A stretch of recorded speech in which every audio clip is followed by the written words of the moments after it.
समाचारों में आपका हार्दिक स्वागत है। सबसे पहले बात करूंगा हेडलाइंस की। हाँ जी दोस्तों, नेशनल इंक्रीमेंट के ऊपर कैबिनेट मंत्री ने फाइनल जवाब दे दिया है। अब किसी को कोई संदेह नहीं है आगे क्या कार्रवाई है।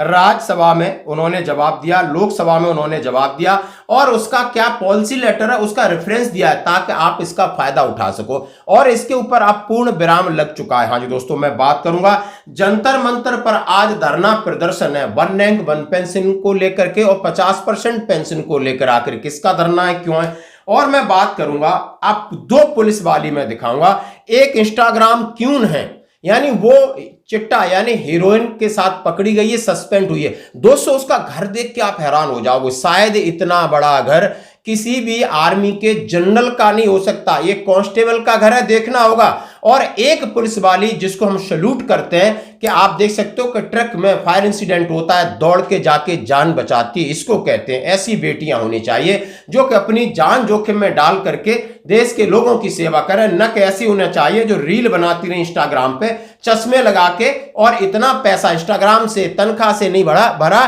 तो वो जाकर के जैसे कि वहां पर नशा मुक्त एक अभियान चल रहा है, उसी के अंदर वो हीरोइन यानी समझते हो वो एक ड्रग्स है उसको।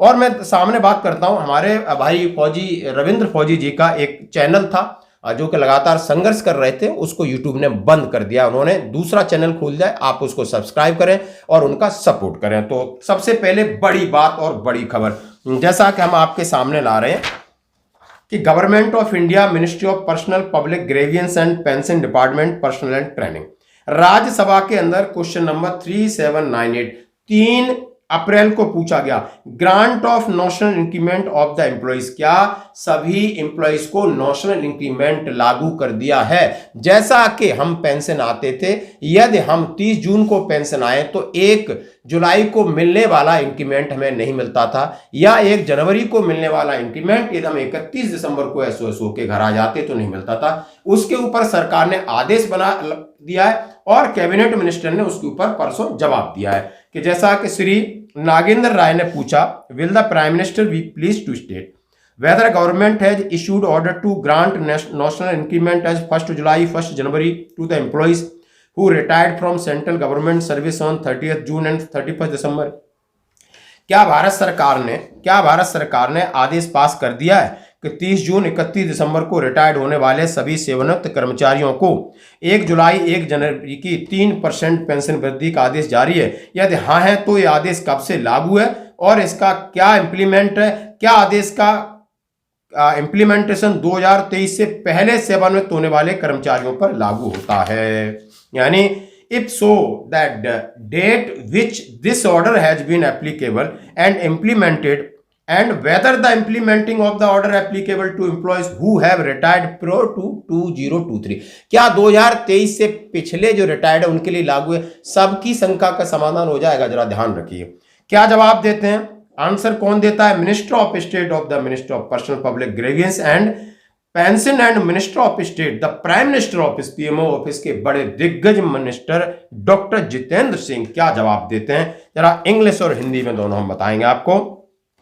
जी हां, पहला है जी हां, यानी क्या सरकार ने 30 जून 31 दिसंबर वाला आदेश जारी कर दिया है, यानी अब आने वालों को यह फायदा होगा। तो जी हां का मतलब है मिलेगा आपको। अब आगे का सवाल है, इस संबंध में निर्देश कार्मिक प्रशिक्षण विभाग के कार्यालय ज्ञापन संख्या 1911622024, अब जो ज्ञापन संख्या उन्होंने निकाला 14/10/2024 यानी 14 अक्टूबर को माननीय सर्वोच्च न्यायालय द्वारा जो एक आदेश निकाला है, उस आदेश के अनुसार उन्होंने कहा है कि सारी चीज उस आदेश को कोड किया है। अब वो आदेश क्या है, जरा ये आपके सामने ऑफिस मेमोरेंडम है जिसका वो जिक्र कर रहे हैं। नॉर्थ ब्लॉक से आदेश निकला था। अब ये आदेश लगभग आपके पास 2 पेज का है। अब 2 पेज के आदेश को भी आपका रखना होगा और उन्होंने कहा है, क्या कहा है? इस मामले में निर्णय की तिथि से प्रभावी होगा। कौन सा निर्णय? जो सुप्रीम कोर्ट ने दिया, अर्थात एक वेतन वृद्धि को ध्यान में रखते हुए पेंशन 1/5/2023 को और उसके बाद देय होगी। यानी आप 30/4/2023 से पहले रिटायर्ड हुए हैं तो आपको नहीं मिलेगा। 30 अप्रैल 2023 पर रिटायर्ड हुए हैं तो पिछले वालों को नहीं मिलेगा, उसके बाद वालों को धड़ाधड़ मिलेगा और मिलता रहेगा। पहला कॉन्सेप्ट आपको क्लियर आ गया। यदि किसी सेवानिवृत्त कर्मचारी ने कोई आवेदन या रिट याचिका दायर की है और लाभकारी आदेश पारित किया गया है तो एक वेतन वृद्धि सहित बढ़ी हुई पेंशन उस महीने से देय होगी जिसमें अभियोग उसने आवेदन दायर किया था। अब किसी ने इसके खिलाफ केस दायर किया है और केस में उसकी जीत हुई है माननीय सुप्रीम कोर्ट के आदेश से पहले, तो उसको भी उसका लाभ मिलेगा। और इस लाभ की पूरी हिस्ट्री, पूरी कहानी इसमें उन्होंने दी है। अब अंग्रेजी में जरा सुनते हैं। सीधा कहा, it has been provided in para 6 है जो इसके अंदर सीधा सीधा दिया गया है। उसमें मैं आपके सामने रखना चाहता हूं कि पैरा 6 में दिया क्या है। Meanwhile 692024 while hearing MA number so and so railway along several intervention application tagged so and so by Supreme Court में भेजी गई हैं, उनके लिए कह रहे हैं कि उनको भी मिलेगा जैसे कि उन्होंने पिछली याचिकाएं दायर की है। और उसके साथ साथ सेम अंग्रेजी है कि 30/4/2023 will not be paid in case any retirement employ has filed any application writ petition and beneficial order has been passed the enhance pension by including one increment will be payable from month in which application for intervention implementation by field. उन्होंने कहा है जब file किया हुआ है, आदेश मिला है, फैसला उनके हक में, तो उस दिन से उनको मिलेगा। अब आप चाहते हो कि नहीं, अब आप कोई केस दायर करना चाहते हो, उसको लेना चाहते हो, अब नहीं, यानी इसके ऊपर पूर्ण विराम लग गया। जिसने केस किया था उनको मिल गया, और नहीं तो 1 मई 2023 के बाद जो रिटायर्ड है उन्हें ऑटोमेटिक मिलेगा। और जैसा एक और लेटर है government of India ministry of defence का chief of army staff, naval staff, air staff को 23 दिसंबर 2024 को यह आदेश निकल गया है। मैं आदेश भी दिखा रहा हूं कि ग्रांट ऑफ नेशनल इंक्रीमेंट 1 जुलाई 1 जनवरी एम्प्लॉयज हु आर रिटायर्डिंग सेंट, उन्होंने जो कब रिटायर्ड हुए, I am direct to say that rule number 10 army air force navy के लिए सीधा उन्होंने कहा है कि जो लोग अभी रिटायर्ड हो, जो माननीय सुप्रीम कोर्ट का आदेश है और इस आदेश के अनुसार उन्हें भुगतान किया जाएगा। और उन्होंने भी 14 अक्टूबर 2024 के हिसाब से काम करने के लिए कहा है। यानी सीधा आदेश दे दिया है कि पिछला किसी ने केस किया है और पेंडिंग है, रोका है, आदेश मिल गया तो उसको कर दीजिए, नहीं तो आप 1 मई 2023 के बाद जो भी रिटायर्डीज है उनको आप इसका बेनिफिट 3% का बेनिफिट, और ये बेनिफिट आपको कहां जाएगा, आपकी एरियर तमाम तरीके का मिलेगा। और इसमें सारी चीजें लिखी हुई हैं। ये IMOD का भी आदेश मैं आपके सामने रख रहा हूं।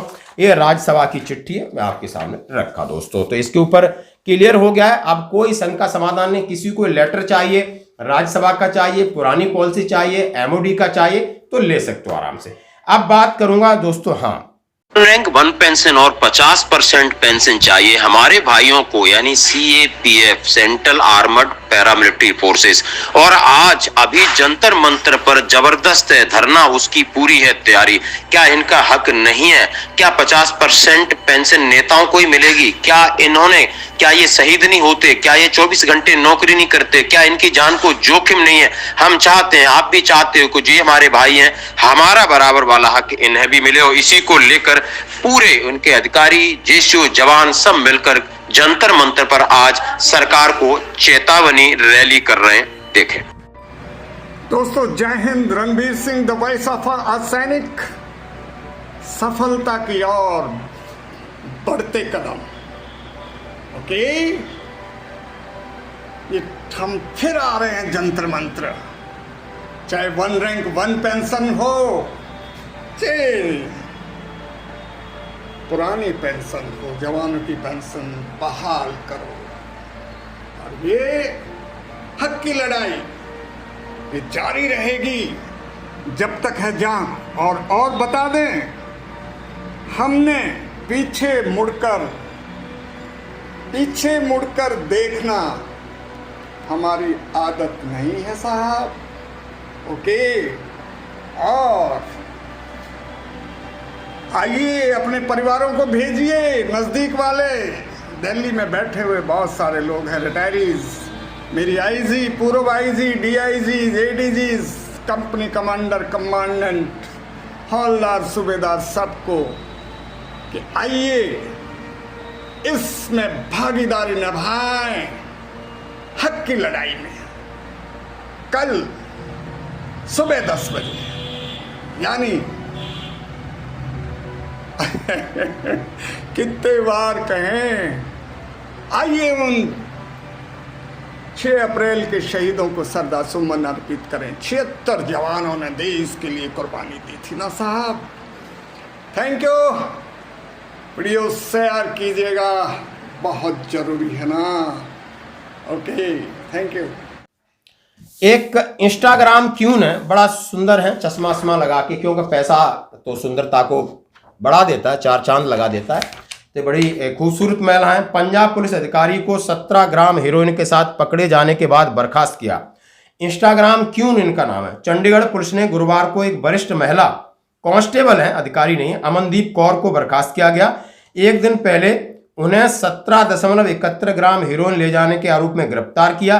पंजाब सरकार में चल रहा है नशा विरोधी अभियान, युद्ध नशे विरुद्ध का चल रहा है, और ये उसी के अंदर अपना चिट्टा बेच रही हैं। एक गुप्त सूचना के आधार पर उन्हें गिरफ्तार किया गया।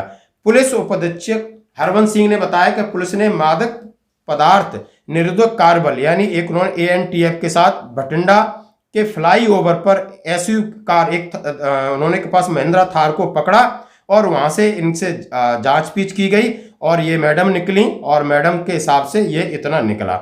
सुश्री मान आप समझ सकते हो, ये भटिंडा पुलिस में तैनात थी। कांस्टेबल पर औषधि मन प्रभावी जो भी है।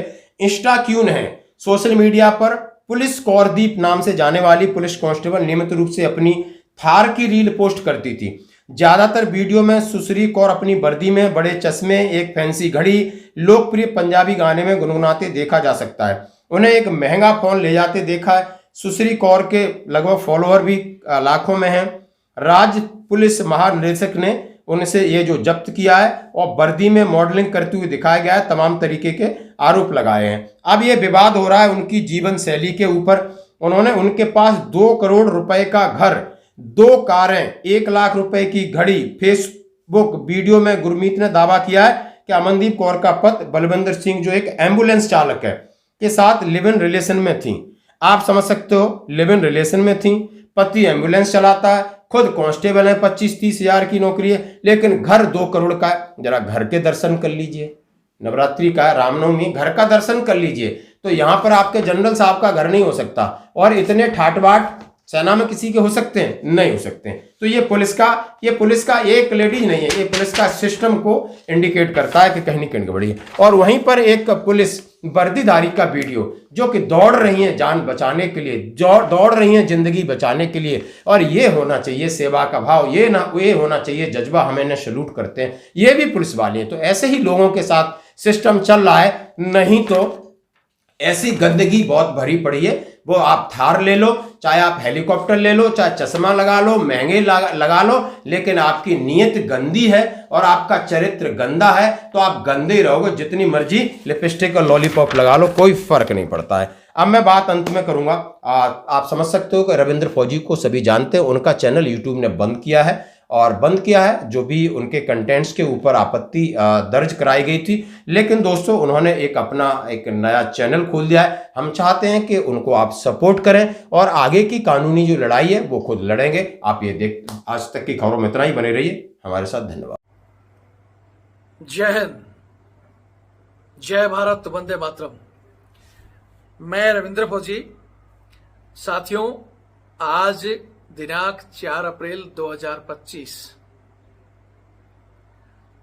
आज हमारा जो चैनल था, ये आप जो देख रहे हो, रविंद्र फौजी एक्स आर्मी RTF, जिसमें 8,67,000 साथी जो जुड़े हुए थे, आज इस चैनल को हमारे इंडिया में, भारत में बैन कर दिया गया है। आज इस वीडियो में मैं कोई बड़ी बात नहीं कहूंगा। जो मेरे को जानते हैं कि रविंद्र फौजी अब तक क्या कर रहा था, मेरी लड़ाई हमारे जवानों को न्याय दिलाने के लिए थी, जो सेना के अंदर हमारे ही अधिकारियों के द्वारा जो हमारा शोषण किया जा रहा था। लगातार उसकी जो मैं आवाज उठा रहा था, इसी सिलसिले में आपको मैंने पिछले महीने ही बताया था कि अब इन्होंने हमारा ये चैनल ब्लॉक करने के लिए तैयारी कर ली है। यूट्यूब को इन्होंने एक महीने पहले ही भेजा था कि भाई ये चैनल बैन होना चाहिए।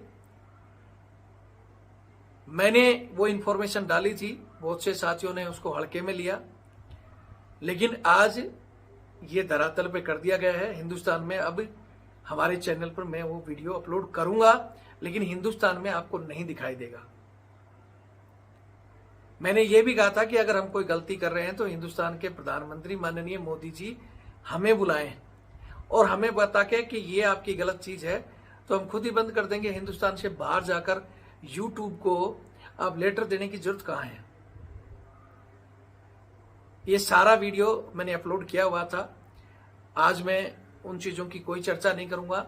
आज मैं एक ही बात कहूंगा यहां कि ये चैनल आप सबकी आवाज था, हमारी ताकत थी, और इस ताकत को इंडिया में ब्लॉक कर दिया गया।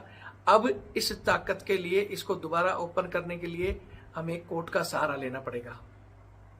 सुप्रीम कोर्ट में हम इस केस को फाइल करेंगे, लेकिन मैं आप लोगों की राय चाहता हूं कि क्या इस चैनल को इंडिया में जो प्रतिबंध लगाया गया है उसको हटाने के लिए हमें सुप्रीम कोर्ट जाना चाहिए या नहीं।